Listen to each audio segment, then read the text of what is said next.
ҳоло мо дар роҳи деҳаи боғи боло қарор дорем ки ин деҳа ба ҳудуди ноҳияи Бобоҷон Ғафуров дохил мешавад ва аз шаҳри Хуҷанд беш аз 20 километр дуртар аст. мо мехоҳем бидонем ки сокинони ин минтақа чӣ гуна худро аз коронавирус ҳифз менамоянд.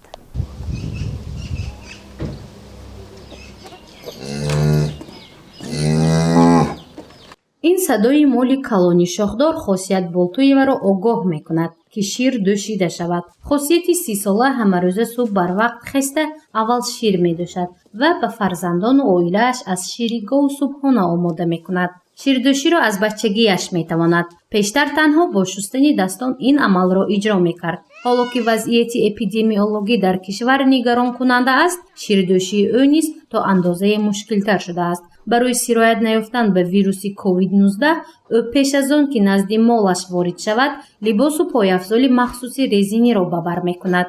сипас дастонашро то 20 сония бо собун мешӯяд. баъди ин амал говро медӯшад. 4 нафар фарзанд дорам. ҳамаша пеш аз хӯрок дастша мешӯёнам. ҳамаша берим ба гадат анҷомаша ҳамаша либос мекашонам. ҳамаша антисептик мекунад. сони баъд анҷоми нави пӯшта хонум медарад. хосият Болтуева сокини деҳаи боғи боло аст. дар ҳавлияш 5 сар чорвои калони шохдор ва чорвои майдаро нигаҳдорӣ мекунад. баробари ҳамаи ин ташвишҳояш ӯ модари 4 фарзанд мебошад. нақл мекунад ки чанд моҳ пештар зиндагӣ бидуни вирус дигар гуна буд. фарзандонашро танҳо ҳангоми шаб обозӣ медоронд. ҳоло бошад мушкилтар гардидааст. ин ҷо ки деҳа аст, чангу ғубор бештар мебошад. кӯдакон рӯзона дар кӯча бозӣ мекунанд ва бегоҳӣ ба хона ҷамъ мешаванд. онҳо аз хатару хавфи ин вируси марговар парвое надоранд. аз ин рӯ хосият Болтуева давоми рӯз 5 маротиба ба шустушӯи кӯдаконаш машғул мешавад. ин ба хотири тоза нигоҳ доштани оила ва пешгирӣ аз коронавирус мебошад. ин оила бошад 2 маҳалла болотар аз оилаи хосият. дар кӯчаи Турсун Ӯлҷабоеви деҳаи боғи боло зиндагӣ мекунанд. онҳо низ барои пешгирӣ аз COVID-19 ба гигиенаи шахсӣ диққати махсус медиҳанд. келини ин хонавода Гулбаҳор Ашурова мегӯяд, дастро бояд бо қоидаҳои махсус шуст, ки он пурра на танҳо аз чиркҳои намоён, балки аз вирусҳои номаълум низ тоза шавад.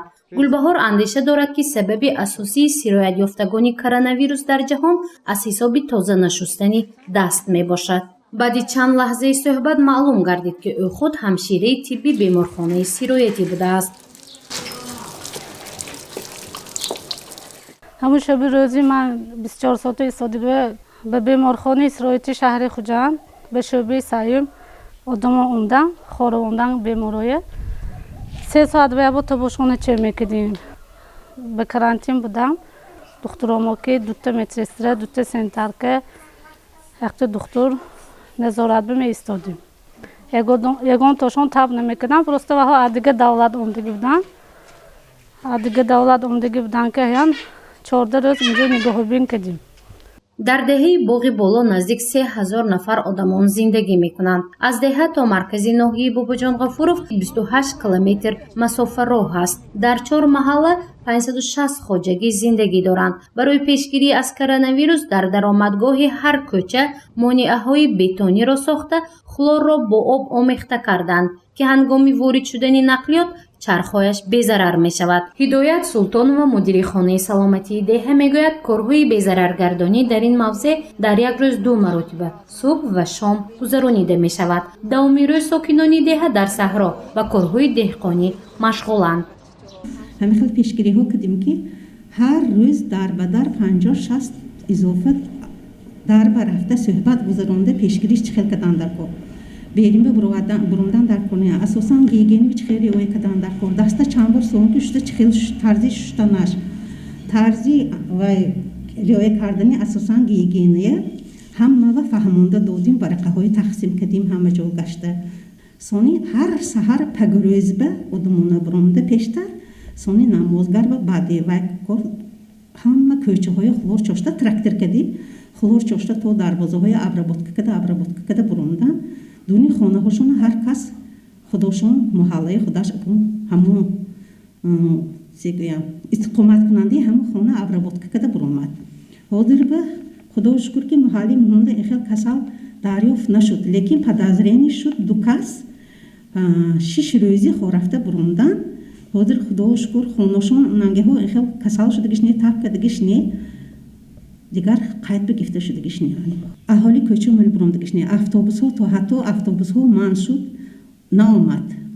автобусҳоям раҳ гаштагишне, чанд вақт халқ хонаи шишт акада. ҳозир акун ҳамин вақто 3 рейс автобус умдоз, ҳамонам автобуси боло бурундан баъд боловайҳо обработка када сад метиҳад, шаҳр баравад, шаҳр обработка када сад метиҳад. аз 2884 нафар бошандагони деҳаи Боғи Боло танҳо 2 нафарро бо бемории шадиди роҳи нафас бистарӣ намуданд. аз рӯи таҳлили мудири хонаи саломатии деҳа, хушбахтона гирифторони коронавирус дар ин минтақа расман ба қайд гирифта нашудааст. коршиносон мегӯянд, дар деҳаҳои дурдаст низ новобаста аз ба қайд гирифтан ё нагирифтани COVID-19 корҳои безараргардонӣ ва профилактикию гигиенӣ ҳатман анҷом дода шавад. ин танҳо ба хотири пешгирӣ аз сироятёбӣ аст. 40-45% беморӣ бе ягон нишонаҳо мегузаранд. аллакай ин худ тақозо кунед ки ин 40-45% мо намедонем ки дар кӯча, дар ҷойҳои ҷамъиятӣ ё дар бозорҳо инро киянд. барои ҳамин ҳам мо бояд кӯча баромадед, мағоза рафтед омадед ё ягон дигар ҷойи ҷамъиятӣ рафтед, якум дастро тоза кунед мегӯем. бо дастони чиркӣ масалан биниро, чашмро, даҳонро ламс накунед мегӯем. пеш аз ҷӯшидани гоҳ ҳам бояд дастошонро шӯянд бо латтаи тари намноки бо маводи безараркунандадор. бояд ҳамон ҷойҳое ки шир меҷӯшанд, яъне ки як бор тоза карда гиранд, намнок. баъд аз он ки аз ҳамон молхона, яъне ки ҷое ки чорво нигоҳ медорад баромаданд, дар ин шароити имрӯза вазъи эпидемиология ба ҳисоб гирифта нағз мешуд ки онҳо производстворо нав карда баъд ба хонаи истиқоматшон мерафтанд. аз рӯи мушоҳида ва таҳлили коршиносон, амали қаҳрамони гузориши мо Хосият Болтуева барои пешгирӣ аз сироятёбӣ ба коронавирус мусоидат мекунад. коршиносон тавсия медиҳанд баробари шустани даст, пок кардани пистони мол низ барои бехатарӣ беҳтар мебошад. умуман вазъи эпидемиологӣ дар деҳа нисбатан қаноатбахш аст. мардуми калонсол дар бораи вирус ва хатарҳои он маълумоти кофӣ доранд ва барои пешгирӣ аз он ҳар як оила кӯшиш мекунад. мафтунушкур ва Наимҷон Айюбов аз деҳаи Боғи Болои ноҳияи Бобоҷон Ғафуров.